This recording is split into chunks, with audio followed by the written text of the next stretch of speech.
Hello, and thank you for joining Women of Color Advancing Peace and Security.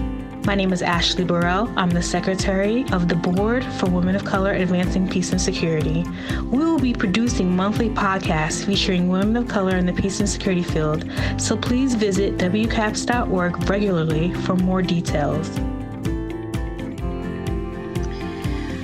Hello, I want to welcome everyone to our WCAPS podcast. My name is Bonnie Jenkins. I'm the founder and president of WCAPS. And we are here doing another podcast of our VIBE series, our Vision, Impact, Voice, and Engagement series. And I'm really happy to have on here right now a woman who I met when I was out in Ghana a few months ago, who's doing some really great work in Nigeria on issues of health and things like that. So I'm going to have Niniola introduce herself and say a few words about her organization and what she does, and then we'll get into other questions on the podcast. So hello, Niniola. How are you doing? Hi, I'm good, thanks. Thanks for having me on, Bonnie. How are you doing? I'm fine. I'm going to ask you to introduce yourself because I know you have a very beautiful name and I just want to make sure I don't say it incorrectly. So if you could just tell the audience your name and what are you doing in your organization that you're working? Okay, sure. My name is Niniola Soleye. I'm the managing director of an organization based in Lagos, Nigeria called DRASA Health Trust. And DRASA, D-R-A-S-A, stands for Dr. Ameyo Stella Adadavo Health Trust. So it's an organization based here in Nigeria and we're working to pretty much protect society from all kinds of public health threats by advancing infection control practices, looking at hygiene and sanitation, and generally preparedness for infectious disease outbreaks. So because of that, our mission is very tied to preparing and protecting the country from future outbreaks. And that ties into global health security and, national and global issues of that nature. So that's what we do. Great, thanks. And how long have you been working there? I actually joined when DRASA founded. So we officially launched October 2015. So 2 years and a couple months in here doing this. Great. And how's it been for the past 2 years for the organization?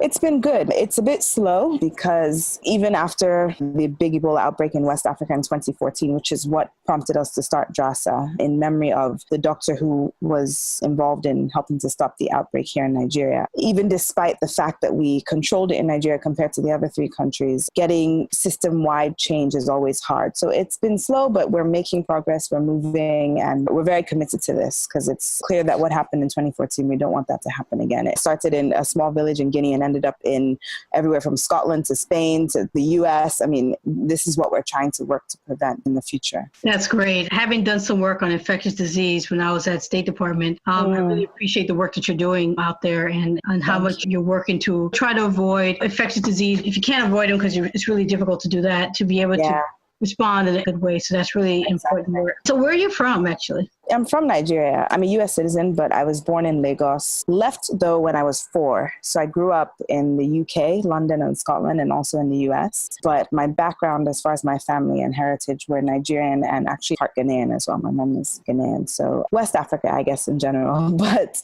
I've lived in different places. Great. And I assume most of your family is still there in Nigeria. Yeah. Most everyone's here. So it must be nice to go back home. Oh, so nice. It's been great being back here and just being so close to everyone. Because before we had to consider things like time zones and all of that, but now we're pretty much all in the same place. So it's nice. So how did you hear about the job? How did you get into that work that you're doing now? So I was actually working at an organization called Management Sciences for Health in DC and supporting projects that they had all over the globe. And as a global health organization, when Ebola hit West Africa, it was something that we were very aware of because we had offices and projects in the 3 most affected countries, Guinea, Liberia, and Sierra Leone. However, when Ebola hit Nigeria, basically a Liberian guy flew into Lagos airport in Nigeria and he was sick and the government hospitals were on strike. So he was taken to a private clinic. And that private hospital that he was taken to was where my aunt worked. She was a doctor there for 20-something years. And she was actually the one that diagnosed him with Ebola. She was the one that contained him and made sure that he didn't leave the hospital rather. And obviously was the person to alert all the authorities and the government that, hey, we have this potential threat. What do we do? What are the processes, what are the protocols. And so she and her team work very closely with the government, with international bodies like WHO and MSF. Unfortunately, 4 of them got sick and died, including my aunt. And so after she died, we just felt very strongly as a family that we needed to do something that would ensure that the same thing could happen again, but with less loss of life, obviously. After losing her, we just thought, okay, how do we ensure that doctors and nurses and people in hospitals and in the health sector are prepared and they know how to identify Ebola versus any of these other infectious diseases, and they know what are the national policies, what are they supposed to do when someone walks into their hospital with something infectious. All of these things really weren't defined at the time. So there was a lot of chaos, a lot of confusion, and a lot of reacting rather than being prepared for. So that was something that we felt was a gap. And that's why we started the organization that I'm working for now. That's great. You were able to personalize the story, which is really, really good to hear about how you got involved and the sacrifices that your family has made for that. What is it like being a woman of color working in this area, or being a female doing some of this work in Nigeria? It's interesting because the public health field in general is heavily female, but with infectious diseases and things like that, it's not so well defined. I mean, here in Nigeria, we have some local expertise. We have some people doing some great work here, but historically we've relied and depended on foreign aid or people from the US or the UK or wherever to come to help us figure out things. So that's kind of the narrative that we're trying to change now, is to say that, look, we do have the capacity and ability to be prepared and to deal with these things on our own. We don't always have to sit back and wait for a disaster and then start looking externally for people to rescue us. So I would say it's an interesting time to be in this field as a woman, and especially as a woman of color. But I feel strongly that people on the continent and outside, people of color, need to play a bigger role in this kind of work. I think that's a really good point that you're making about women and women of color playing a bigger part of the work. And maybe you can help our audience understand the impact of health issues on women. Issues like health and water security and food security, a lot of these peace and security issues really impact women a great deal because of the role of women as caretakers or as nurses and things like that. Say a little bit about that for our audience to understand why issues of peace and security have a much more of an impact on women. The Ebola outbreak is a perfect example. Women traditionally, especially in this part of the world, are very much caretakers. They're expected to be the ones taking care of the kids when they're sick, the husbands when they're sick, and therefore, should their husband or child have something infectious, they're exposing themselves. They're the ones that basically are responsible for ensuring the health and security of their homes. And that's really where all of this starts. It starts at the community level, on the individual home level. And so a lot of the work we do is actually engaging women leaders and communities, because it's one thing to work with government to get the health system ready for whatever comes and make sure that we're secure. But it's another thing to go into the communities where these diseases start and educate them and empower them to know what to do. So we go into communities and we look for those women who are basically the backbone of their families. And it's so crucial that they understand what their options are. They understand what to look out for, because they can literally change the tide of a potential outbreak just based on their actions. So they do hold a lot of power. And what are some of the challenges that you find in doing some of that work and reaching out to women there and helping them understand the role that they play? There are a couple of challenges. I'll highlight some now. I mean, one big challenge is the kind of society we work in here. It's very patriarchal. So women, they have power in the sense that they're responsible for cooking the food and taking care of the home and taking care of the health of the people in the home. But when it comes to decision making, it's very different. Nigeria is a very religious country, so Muslim and Christian, but extremes in both cases. And so women are not necessarily given the kind of voices that you see in other parts of the world. And that's one of the things that we work on, is helping them figure out how to work with their husbands, who are considered the heads of the home, to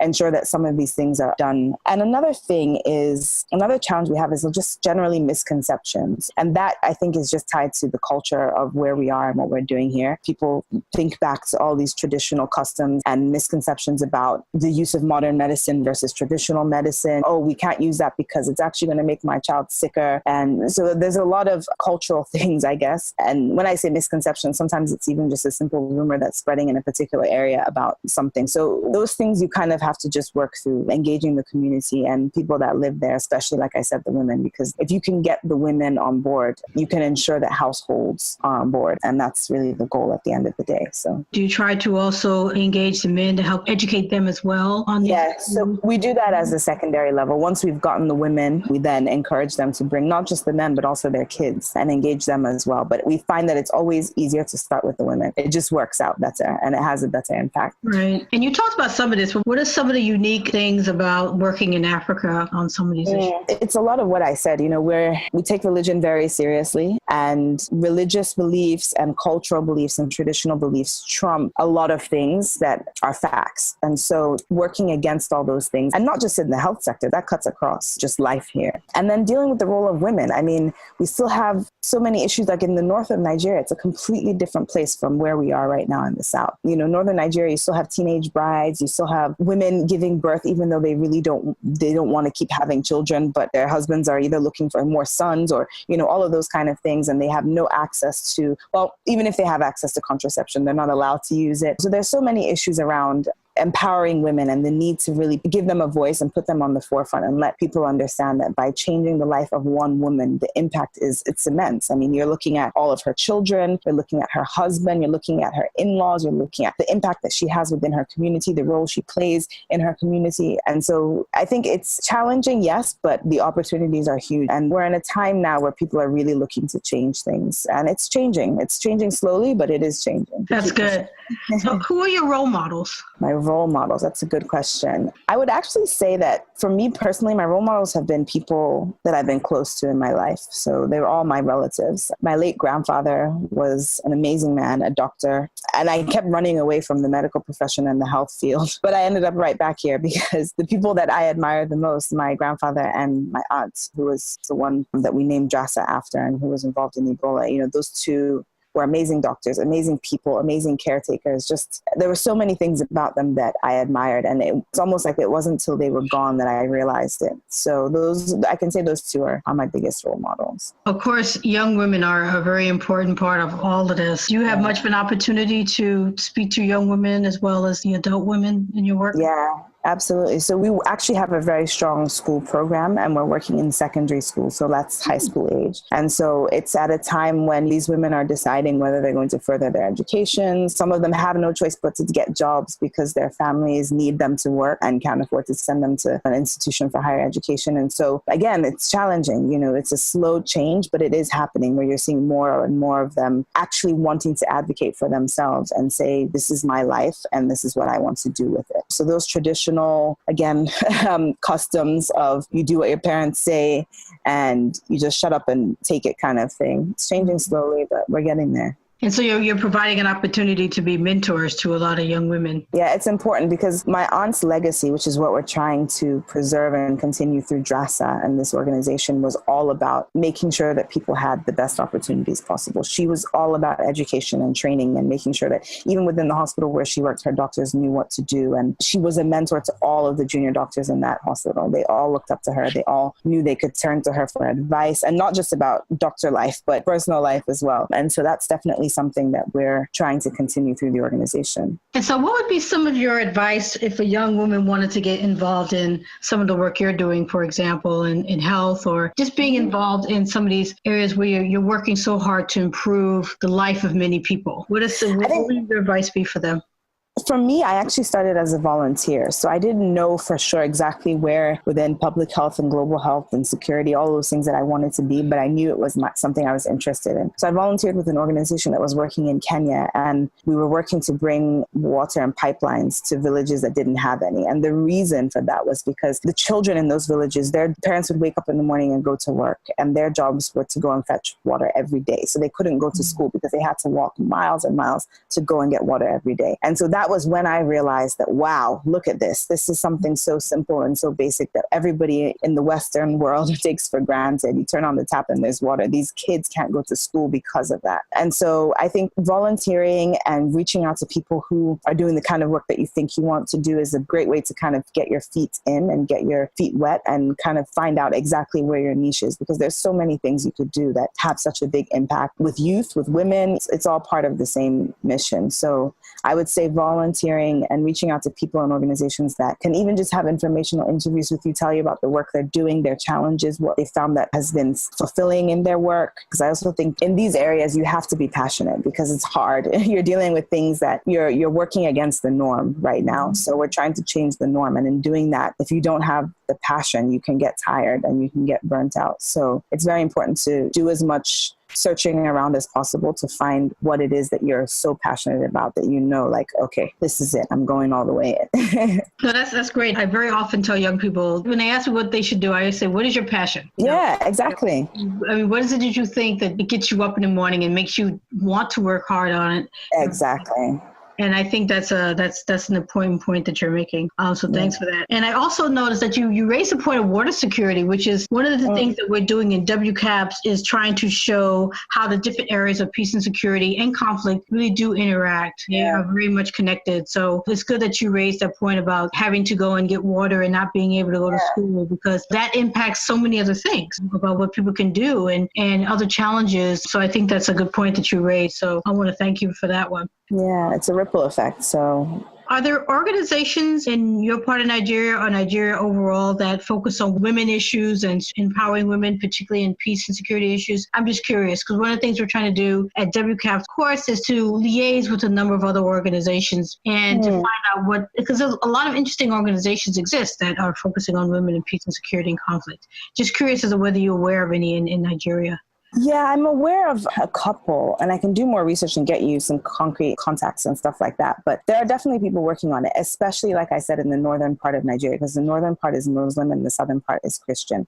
Mm-hmm. And so in the north, there's a lot more issues around women and their needs and trying to work against, again, traditional Muslim laws and Sharia law and all of those kind of things. So it's not really what we do particularly, but I'm aware that there are many people doing some really good things there to get women just to be seen differently by their husbands and by their brothers and their fathers and their brothers-in-law and all of that. So again, it's slow, it's hard, but it is something that's happening. I think Nigeria still has a long way to go when it comes to that. When we look at our government, for example, the leaders of this nation, I really don't know how many women there are in seats of power in the sense of making policies and steering the direction of the country. So I think until we see women having access to some of those things, we just have to keep pushing because we're definitely not there yet. But there are some, to answer your question, yes, there are organizations doing really good work. More in the South, what you see is down here, we get a lot more organizations working on issues of domestic violence and things like that. But in terms of peace and security in the North, there are so many, because we also have a Boko Haram problem. We have terrorism. We have women and children being displaced or women being taken captive by these terrorists and being kept, and then they're released eventually, or they're like the Chibok girls. Some of them have been found and they've had children by their captors. And so they have a little bit of Stockholm syndrome. And so there are all of these issues definitely in the country. So I do know of a few. I'm not sure, but I hope that we have more than the ones that I'm aware of, because we certainly have a lot of issues around women. I want you to say a little bit more about that. I mean, I think that's such an important issue, the whole Boko Haram issue, and the fact that our group is focusing on women of color, advancing peace and security, and focus on peace and security in women and young girls. Could you just say a little bit more about that issue, just to update people on what's going on? Because I think there's a strong interest in that.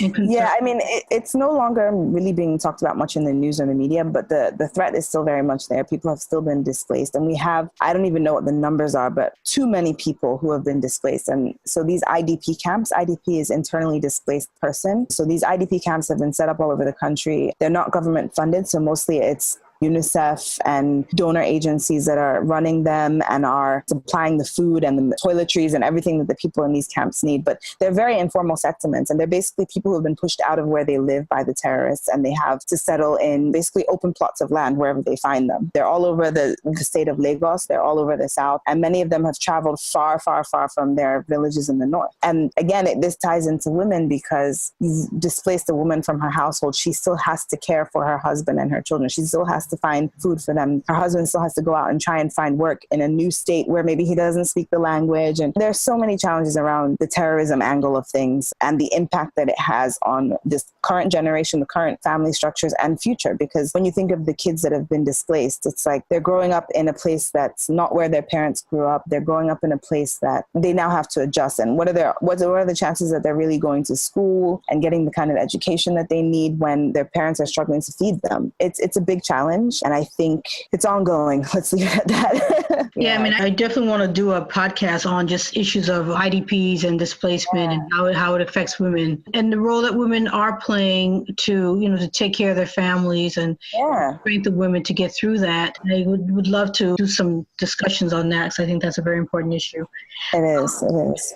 And I'm going to conclude with some questions about U.S. foreign policy. And in the work that you're doing in southern Nigeria and on health, are there U.S. foreign policy issues that are directly impacting your work in any way? Or are you getting any funding from the U.S. or is there a connection at all between policies of the U.S. and what you're doing right now? Yeah, absolutely. Like I said before, our country is basically set up to respond when things happen. And usually that means that we require U.S. donor funding. When Ebola came, it was the U.S. that had set up previously, U.S. donor money that had set up a TB ward, so a ward for people with drug-resistant tuberculosis. And the ward was under construction, almost finished when Ebola hit Nigeria. And we didn't have any kind of isolation facility or anywhere to put the people who were sick. And so we were able to use that U.S.-funded facility. It was for TB, so they moved the tuberculosis patients out and moved the Ebola patients in. But that's a perfect example of, without that, we would have had nowhere to put them. And generally, the U.S. has funded so many great projects. Like I said, I worked for an organization in D.C. 90% of our projects were USAID funded. And we worked in Nigeria and Ghana and all over the African continent. And the work we did was important and it made a difference. And so looking at things now and the way it looks, it's discouraging, to see that it's almost like the support we can't no longer rely on that, which is one of the reasons why we started DRASA anyway, is to try and see if we can build capacity here. But it's a process. It's not overnight. And we very much need support from the U.S. In fact, we're working with partners from the U.S. We wouldn't be able to do what we're doing with DRASA if we didn't have our partners based in the U.S. So it's so important that policies there are being informed by the realities here on the ground for people to see that when you're talking about peace and security issues, for example, these are issues that, this is a Nigerian problem seemingly on the surface, but really this is a global problem because like we saw, again, I keep saying with Ebola, it ended up in different continents. It ended up all over the place. It could have spread globally. This thing, just because it's happening here doesn't mean it cannot reach the US. And so I think it's in the interest of the policymakers to truly understand that and to not cut funding or make policies that are not favorable for organizations to come here and do the work that